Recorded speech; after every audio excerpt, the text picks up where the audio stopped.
have been on a string of amazing, exciting, entertaining guests on the program, and today I'm happy to say that continues.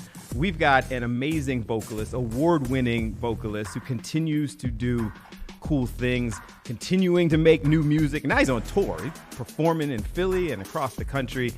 Mr. Kenny Lattimore joins us on The Pulse. How are you, sir? I'm great. Thank you so much for having me. I appreciate it. I appreciate you. Man, I feel like, I don't know if you ever get this, and it's just starting off going on a tangent. When I first started working in media, I didn't feel like I would ever say I had a 20 plus year career in anything. Like that just seems so long for me. But you've had a successful 20-year career. How's that feel? Yeah, it's been amazing. It's been even longer than that. But you're absolutely right. I think we used to listen to people talk about retiring.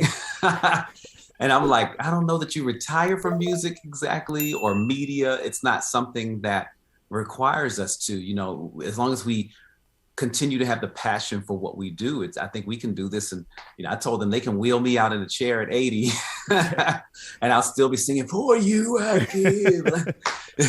But, I love it, so. So you're still having fun doing it. Absolutely. It's fantastic.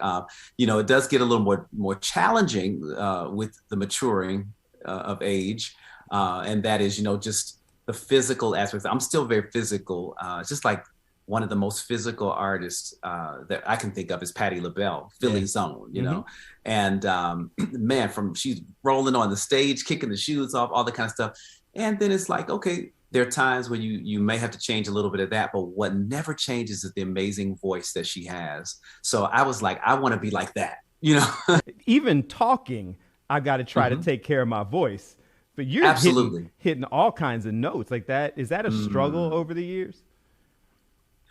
It is more about training the voice. And I come from a classical background as well. So it's about using classical technique and what we would call in the singing world, the vocal world, the traditional ways of protecting the voice, warm-ups, or sometimes the hot water and honey, things that are going to soothe the muscle, actually massaging the muscle, because that's all this is. A lot of times people think it's something else or just your throat, but there's the muscle, the larynx in there, and muscles are expanding and contracting to give you a sound.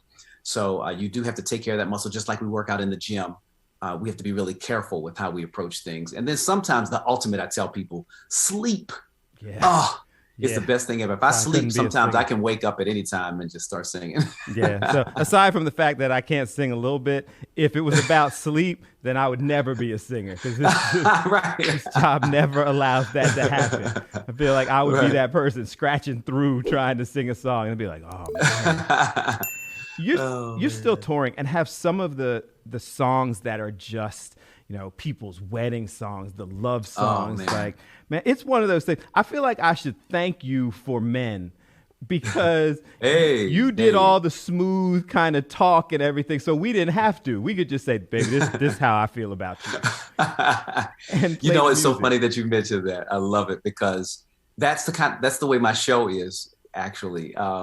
I make a joke about that, how, we don't always know what to say or how to say it, but the music does help us. And when I did my project From the Soul of Man way back in 1998, was when I realized that I could use the platform to do that, to elevate the conversation for men, because we're not socialized the same way. We're not socialized in the same way that women are, in terms of communicating and, this is how I'm feeling, and, all that.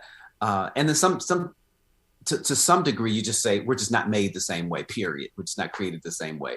We are very different creatures. We approach our relationships differently. Our emotions, a lot of times we hold in, and we're taught as men not to speak certain things. It's a sign of weakness, if you will, and which it's not. We know that now in our generation.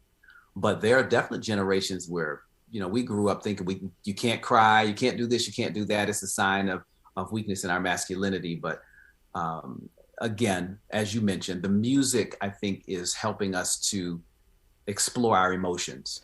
And then we don't have to explain everything.